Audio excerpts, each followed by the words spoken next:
welcome to my channel. If you're new here, hi, my name is Ella. Today I'm gonna be looking at some tips on how to stay organized and stress-free in art school. I don't see no reason why you can't use some of these tips for any other degree as well. So let's dive right in.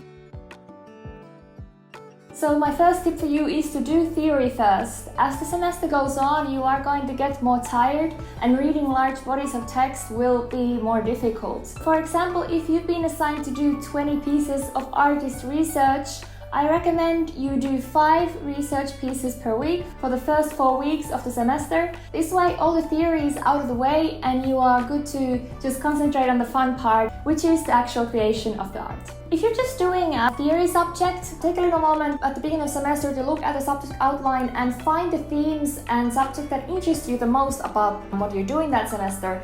This way you can kind of do a bit of a research for your essay or whatever the big project is while you're still running on that beginning of semester energy. So I'd say this is the most important tip. If you take nothing else out of this video, take this one. It is to plan your semester in advance and visit the plan every week. Once you get your subject outlines from the uni, you should sit down for 1 or 2 hours and put every deadline you can see into your calendar. It can be a digital calendar, it can be handheld, whatever fits for you best. I usually plan my semesters in chunks of 7 weeks. It's because after 7 weeks we have a mid-session recess and then I can, do the other half during that week. Have a look at what is the schedule in your uni and find when most of your assignments are due so you know how to plan for them. So if everything's due in 6 weeks, don't do a plan just for 4 weeks, do it for 6 weeks. It really does pay off. Another thing is you should block in time in your calendar for each assignment or whatever you need to do. This might sound a bit finicky or whatever, but it does really pay off because you have sort of made this commitment to yourself in writing. You can see it right there every time you look at your calendar. There's a YouTuber called Amy Landino who does a good video on calendar blocking. I'm gonna just link it in the description. Now, of course, life happens, things change, and you will not always be able to do everything you set out for yourself. And this is why it is so important to return to your plan every week. So I recommend doing this on the weekend, maybe on a Sunday, and just go through. If you missed something the previous week, move it somewhere in the next week. Don't just ignore it because it will come back to bite you in the bum eventually. Obviously, don't let everything run away from you all the time. It's a good idea to maybe reward yourself in some way. You know yourself best. Some small, cheap thing to kind of reward yourself after doing a study session should really help you to kind of stay in the path that you have designed for yourself. Another tip is to split a project you have into parts.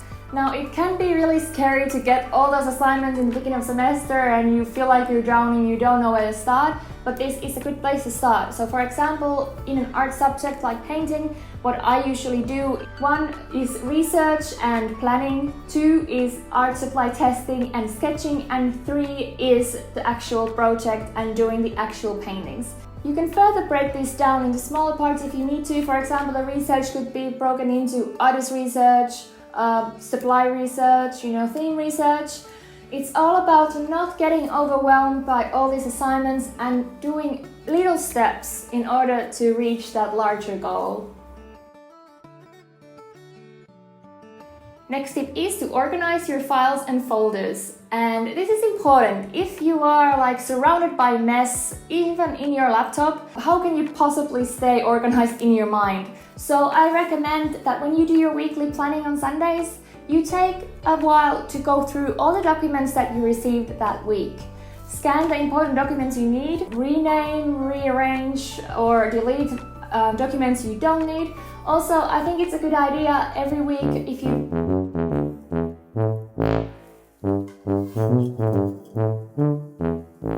if you missed class that week, it's a good idea to go to your university Moodle website or whatever your uni uses and just go and download everything that your teachers have uploaded, even if you didn't miss class. It's really good to keep all the files you got, at least the most important ones, because there have been numerous times when I have gone back to my first year or second year folders to look for something that is relevant in a project in third year or fourth year or whatever you're doing. So you should definitely be writing down everything as you go. So what I mean by this is, I'm pretty sure my uni is not the only one that requires a visual journal and a kind of like a look at how you came up with your artwork. Whenever you work on your practical project, write down in your journal right then and there. Not tomorrow, not next week, not one night before it's due, because you are not going to remember all the details that you remember today. Your project will benefit from it because you're sort of discussing your work with yourself in writing, and putting everything in writing always makes it look more organized and feel more organized. Also, if you are struggling with grades or just want, easy bump in your grades, this is a really low effort kind of way of getting more points from your lecturer. It makes it easy for them to see what you did and hopefully give you a better grade. Next tip is to look into assessment criteria on your subject outline. Now you would think this is obvious, but I know so many people who never even look at it. This is important because then you will know exactly what you need to learn, instead of spending days or hours researching something that has little or nothing to do with what you're supposed to do. You are putting energy into something and maybe stressing about something that is not, necessary. So just 15 minutes of looking through the subject criteria can save you so much time and make you so much more organized in what you need to study during the semester. This final tip is optional, but it has kind of happened to me a couple of times.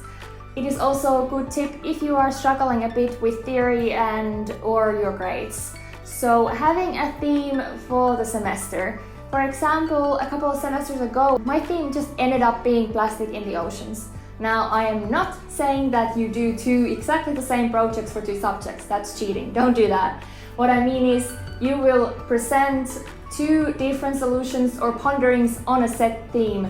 For example, what I did was do a giant felted whale skeleton as one with plastic in it. As a textiles work, it was presented on the wall. The other one I did was like an installation, and it was on the floor. The artist statements were quite different, but the subject was the same.